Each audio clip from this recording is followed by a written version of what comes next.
Thank you and welcome to the show this morning. The topic this morning is troubled youth. And of course we have with us to talk about some of the problems that many of our young people are facing today, a youth mentor. And the youth mentor is Reverend John L. Murphy. And of course, Reverend Murphy, let me welcome you to the show this morning. Thank you, Doctor. And to tell you, Reverend Murphy, how delighted we are to have you here, because your reputation was here before you, because we know quite a bit about you, and we've had an opportunity to talk to a number of people in reference to you and some of the things that you've been doing dealing with young people and with adolescents. Yes. And so what we'd like to do is to tap into that.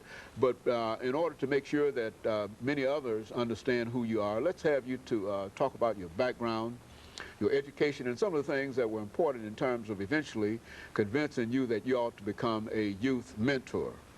Well, Doctor, I started a long time ago, just growing up here in Nashville. I went to a local high school here and played athletics, and I kind of rallied around my teachers and getting into athletics and that sort of thing, and I moved on into schooling at Tennessee State for a while, and then found myself working in a educational realm as a instructional aide for the metropolitan schools, and working with young people at a time where integration was on the move and so forth.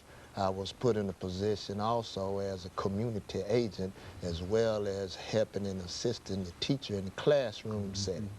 And so from that, I was encouraged to go back on and do some more schooling, and after a while I went on and I took a job working as an, I guess you would say, a juvenile correctional officer. Very good. I worked in that realm for several years. Of course, under that title, we changed into youth services, and then it was correctional juvenile justice and those type of different names, and then it moved on to youth development. And so I worked for this agency for quite a time, and now it's Department of Children's Services, of which I'm not commenting on the agency, I'm commenting on my affairs of how they have inspired me, and then working in ministry, how being around youth and doing mentoring and going into facilities as a chaplain volunteer and talking to men incarcerated, that I got interested in this sort of thing.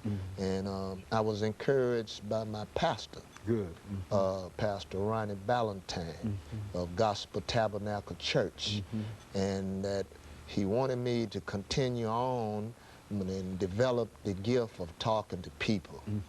And so from that, troubled youth have just kind of weighed my mind down, and in prayers trying to figure out things I can do to further my life to help people, as well as develop with my own children and grandchildren and so forth, and mentoring to them. You know, when we talk about, Reverend Murphy, troubled youth today, you've been dealing with this situation for the last, quarter of a century. Yes. And I think that in a real sense, we've had, we might say that we've been dealing with it on this show for the last 20 years. And it seems that all of us seem to have some of the same problems in terms of dealing with it. How would you define the young people today in terms of the trouble that they find themselves involved in?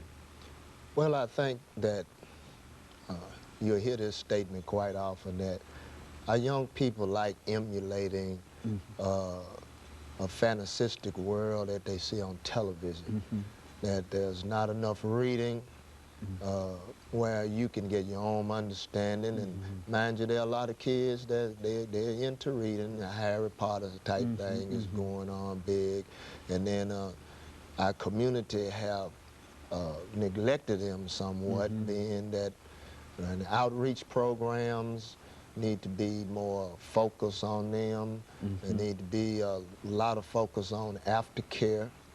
Of course, our single parent home is on the rise, and even on both parents being there, people working extra jobs and so forth, latchkey type kids have put them in a precarious way to take care of themselves or find other avenues that are not wholesome for them to get into.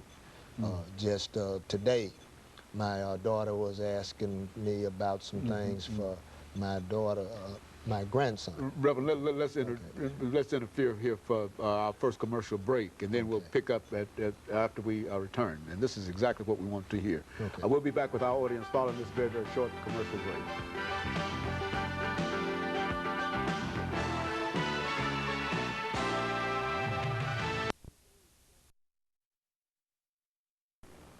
We're talking to